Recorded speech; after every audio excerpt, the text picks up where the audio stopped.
اگلا سوال یہ ہے کہ ہم دیکھتے ہیں کہ ہمارے معاشرے کے اندر لوگ نفسیاتی طور پر جو تعویذ کو ہے وہ قبول کر چکے ہیں اور وہ یہ مانتے ہیں کہ اس کے ذریعے ہمیں شفا ملتی ہے. چلے ٹھیک ہے، اپنی ذات تک تو مان لیا جائے کہ یہ مطلب شرکی عمل ہے، اس پر عمل نہیں کیا جا سکتا. لیکن اگر کوئی غیر مسلم خود ہم سے تعویذ کی شکل میں کوئی چیز مانگے اور ہمیں پتا ہو کہ ہاں یہ شفا بھی دے دیتی ہے، لیکن ہم اپنی ذات کے لیے اسے ممنوع قرار دیتے ہیں، تو کیا کوئی اسلام کا نمائندہ کسی غیر مسلم کو تعویذ دے سکتا ہے؟ دیکھیے، اسلام کا نمائندہ اگر ہے تو پھر تو وہ اسلام ہی کی بات کرے گا اور اسلام کی حدود میں رہتے ہوئے کسی کو مشورہ دے گا یا سب کچھ کرے گا. ایسا تو نہیں کہ نمائندہ وہ اسلام کا ہے، عالم وہ اسلام کا ہے، اور وہ گمراہ لوگوں کو انہی کی گمراہی کے جس کا وہ اعتقاد رکھ رہے ہیں بجائے اس کی اصلاح کرنے کے لیے وہ خود بھی اس کے اندر ملوث ہو جائے. بلکہ ان کے ایک مسلمان جب ان کو یہ تعویذ دے گا یا اس طرح کا کام کرے گا، یعنی اس کے اس نظریے کو مزید پختہ کر دے گا.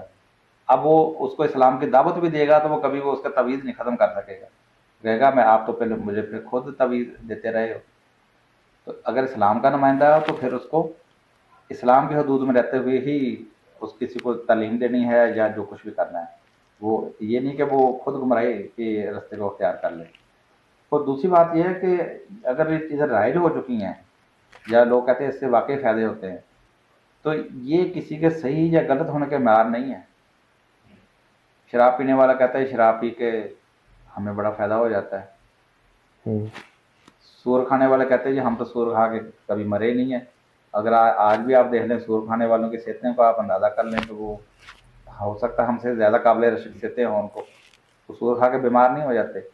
جو لوگ کتے کھاتے ہیں یا حرام چیزیں کھاتے ہیں، کھا کے وہ تڑپنا نہیں شروع کر دیتے، ان کے پیٹ میں درد نہیں شروع ہو جاتا. لیکن اسلام نے ہمیں بتایا کہ کیا حلال ہے کیا حرام ہے، کیا جائز ہے کیا ناجائز ہے، کیا ایمان ہے کیا کفر ہے، کیا صحیح ہے کیا غلط ہے.